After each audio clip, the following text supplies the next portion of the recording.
You're listening to The Roots, a podcast from Minnesota AMA District 23 ARMCA. I'm your host, Jackie Reese. Let's dive deeper into what makes our district so great.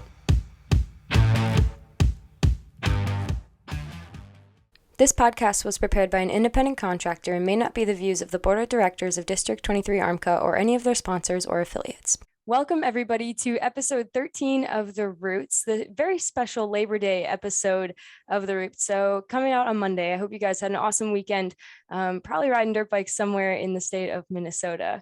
Today, we are joined by Logan Kittock. Logan, how's it going? Good, you? It's going pretty good.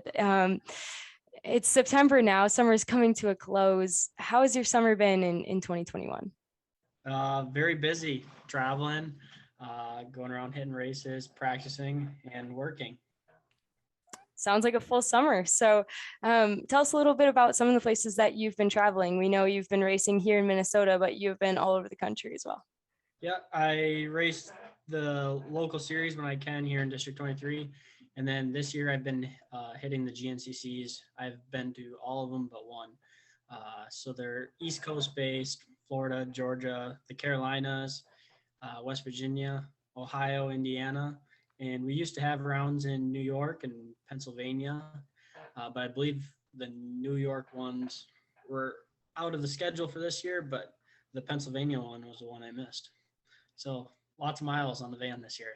Yeah, that's how I like to live my life too. So what was your favorite race so far in 2021 of those GNCCs?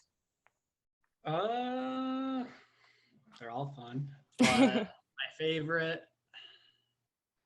I was having a good time at Cam Coker until my rear hub exploded. Broke it into like 6 or 7 pieces. But that one was fun.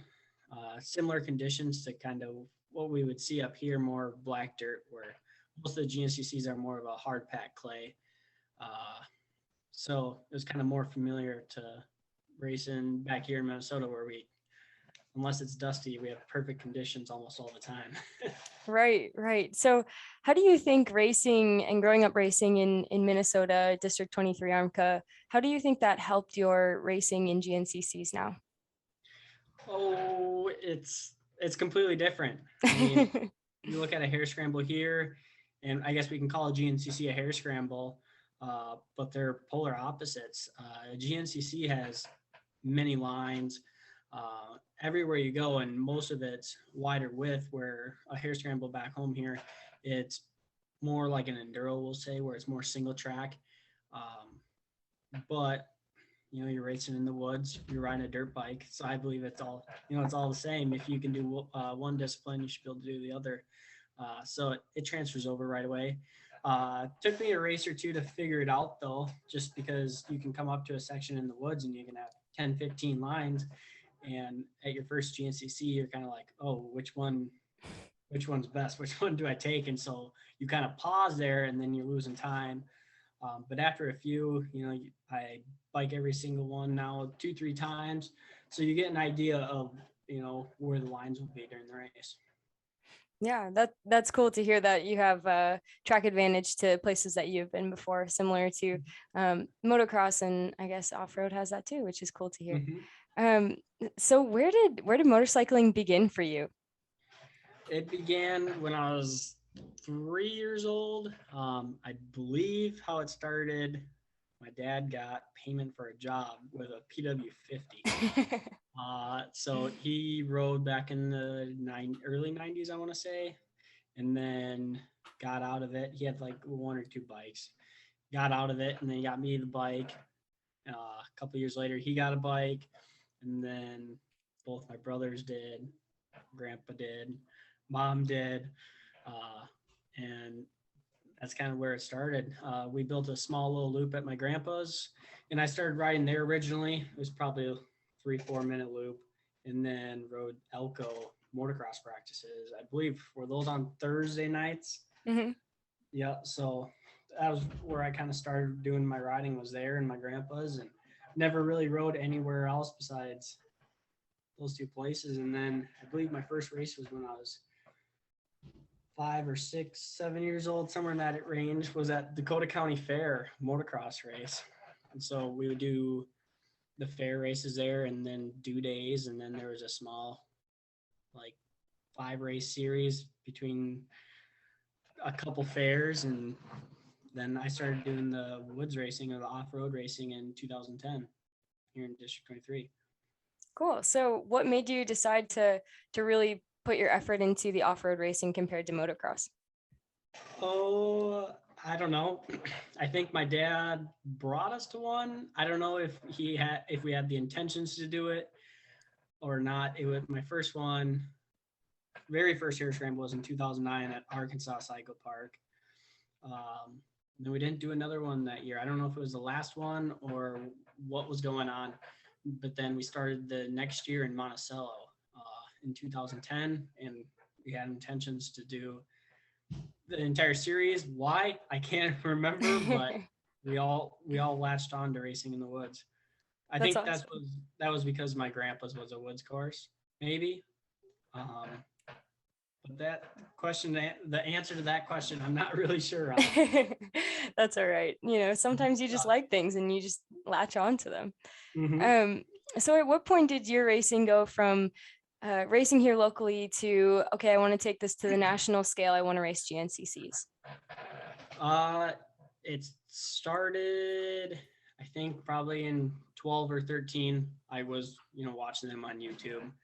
I think the very first GNCC we made it to would have been in probably 2014. We went to Ironman at the end of the year.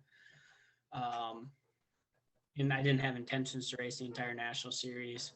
I think the following year in 15, we did one at Powerline Park, which is in Ohio, and then Ironman. So it was very slim. But after I won the District 23 championship here in AA, would have been in 18, I want to say was my first year. Then it was like, well, let's shoot for the GNCCs. I was moving out of my parents that year. I think I was 18, yep. And then, so I was kind of on my own at that point, making my own money. I shouldn't say making my own money, but I finally had enough of my own money to do it. But yeah, I was making it on my own. But finally had enough to start traveling, and started off the series that year in Florida, and was very determined, trained hard all winter with CrossFit 585, and then started off first race Friday before the race. We were riding down in Croom and wrecked both my KTM 250s in the dealership. Bought a brand new bike, and I rolled up to the starting line in Florida with a bike with 0.1 hours on it. Wow. Brand new 150. So we were in a Nice. whole new class. I was racing 258 before that. We went down to 200A. It was the only bike the dealership had, so it was what I could race. And that's kind of how the national series got started, and I ended up doing the entire series that year. A lot of bad luck, a lot of good luck. But yeah, that's what started it. Cool. So did you race the entire series on that 150, or did you end up going back to a 250 4-stroke? I raced the entire series on that 150. And then I ended up picking up a 125 in September. It would have been, I think. I got a Husky 125 to go up to XC3, and then I want to say I did the last 2 races in XC3. Didn't make it through the first one. Ended up bending a front rotor so bad that my front tire wouldn't even go around. And then I think it was a third at Ironman in XC3. So that was pretty cool. Right behind another Minnesota rider, Nate Furter. Nice. Yeah, and he's off at ISDU right now, which is pretty crazy to see that him and Nick are doing awesome out there. Yeah, it's awesome.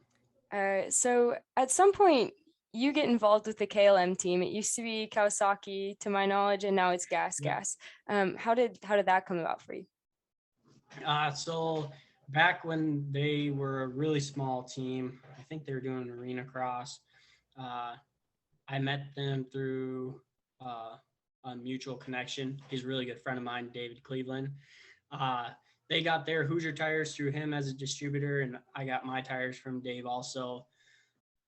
So then when Kevin was trying to dabble his feet into off-road, he talked to Dave about it, and that's how the connection was made. And I went down there and helped him uh, set up a course down there, and we did a lot of training down there. And then over the winter, they transferred to a GasGas team in January.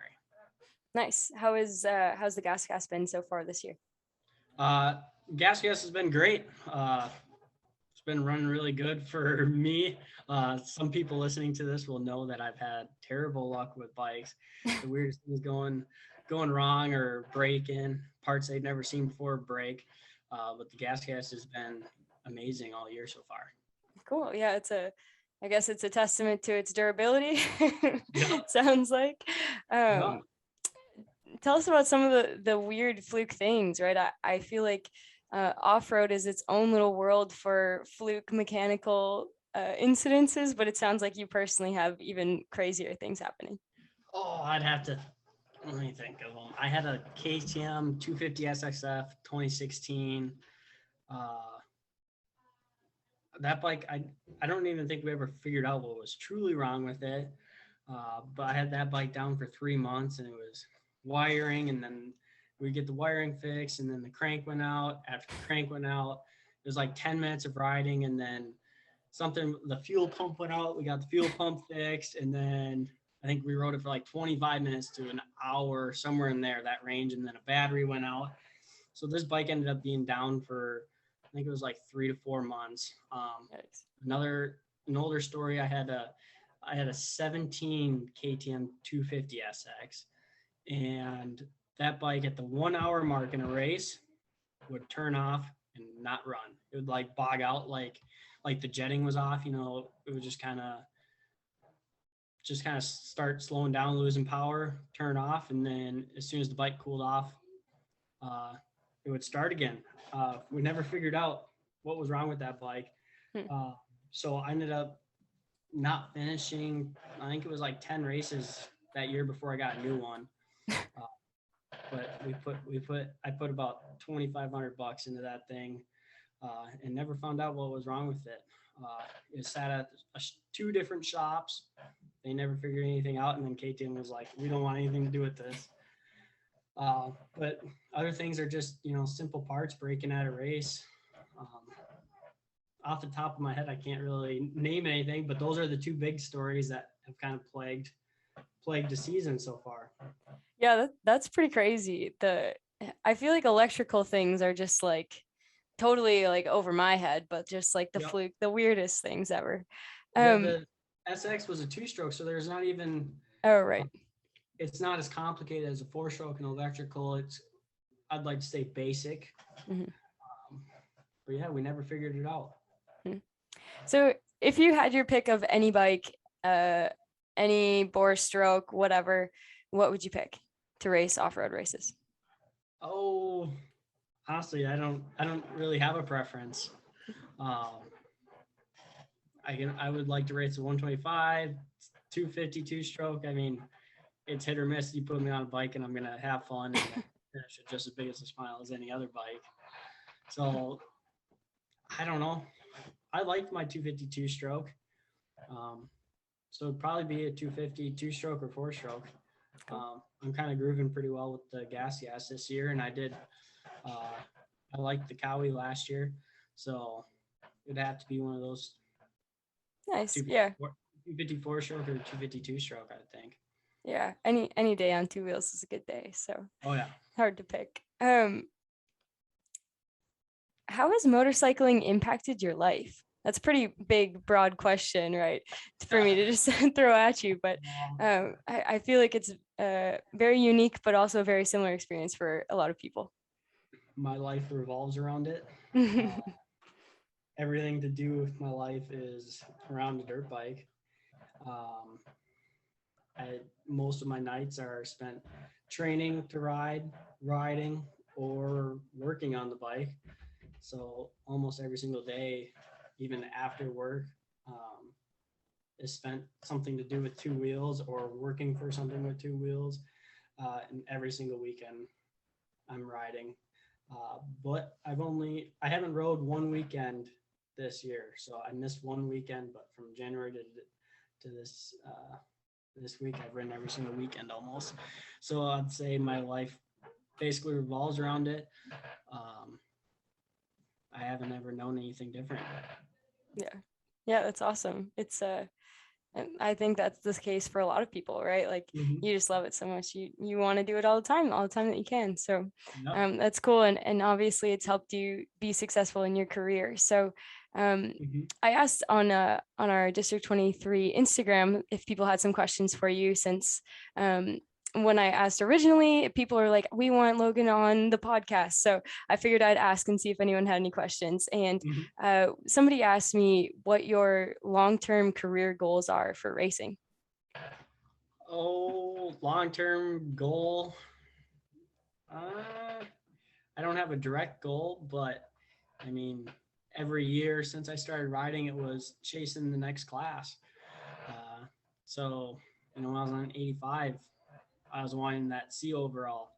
And then, once I was towards the top of C, my eyes were set on B and then on to A, then on to double A, and then the national scene. So I'd say, it's a long ways to go right now, but I'd like to be at the top of 250A in a GNCC. Um, but it's going to take a lot of work to get there. So that's kind of, I'd say, a short-term goal, but make it to XC2 someday would be, a huge goal coming from Minnesota, I believe. Yeah, that's awesome. It'd be really cool to see you up there with, all the great off-road legends that have come from Minnesota also. Mm-hmm. Um, what else do you like to do for fun?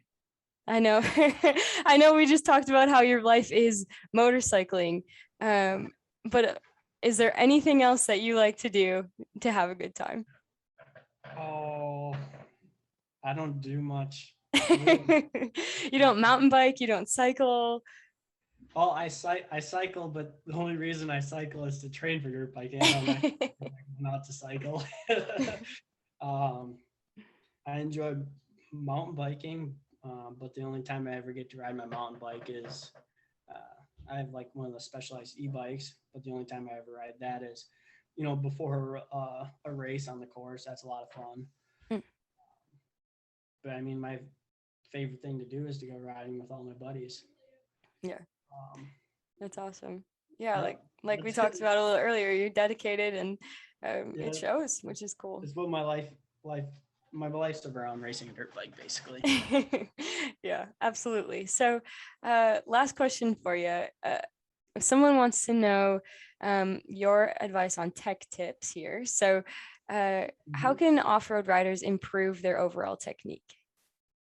Overall technique, uh, a riding school would be very beneficial. I didn't have that when I was growing up. Um, the way I'll share the way I learned. Uh, so we got iPads in 8th grade, um, and I watched a lot of YouTube videos on top riders, pro motocross, GNCC, National Enduro, Dakar, anything on two wheels. And being the young kid I was, I wanted to be like them. So when I would take videos, I would try to make myself look like them on the bike, body positioning wise, whether they were forward or back, over the bars, just copied what they did. And I watched videos that people would take of me riding. And that's kind of how I self-taught myself to learn the proper technique. But I think the best way you can learn would be to, go to a training camp, an off-road school, or even somewhere like, I'm trying to think of the, where you can go pay for like something like Club MX or Millsaps training facility. I think those would be a great opportunity. I would actually like to attend one myself. Yeah, that's really cool. It's interesting to hear you talk about watching people and being able to actually do that on the bike, right? Like for some people it's really, really difficult, but being able to mimic someone else's is It's a lot of position. practice and time, but it's nothing that happens in a weekend. It's a year. Right, right. And It takes time, you know, for me to learn a new technique.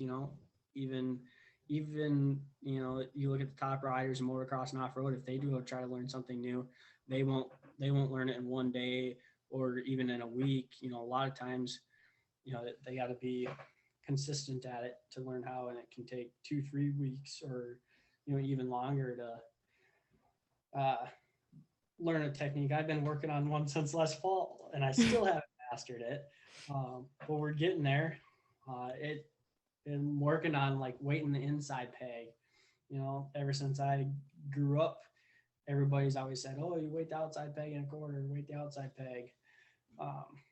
And I was told this last fall, and when I get it to work, it's like, wow, that's what you're supposed to do. But it throws off 18 years of what I've been doing, so it's extremely hard to swap that technique kind of 100% from the outside peg in a corner to the inside peg.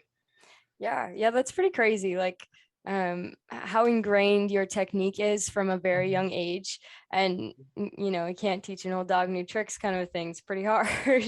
So no procrastinating is allowed in this. If something takes that long to learn how, you gotta do it now. Mm-hmm. Yeah, and having that self-awareness of you as a rider and persistence and patience, I guess, with yourself. It's pretty easy for me personally to just get frustrated trying to learn new things, and I'm sure that's the case for lots of people. Yeah. Everybody gets frustrated when they don't get something down right away. I'm the same way. Yeah, for sure. Well, Logan, thank you for joining me for episode 13 of The Roots. It's been fun. Thank you. I appreciate it. Thanks. And we will see everybody else in 2 Mondays. Thanks for joining us. Catch us every other Monday wherever you get your podcasts, as well as on our YouTube page.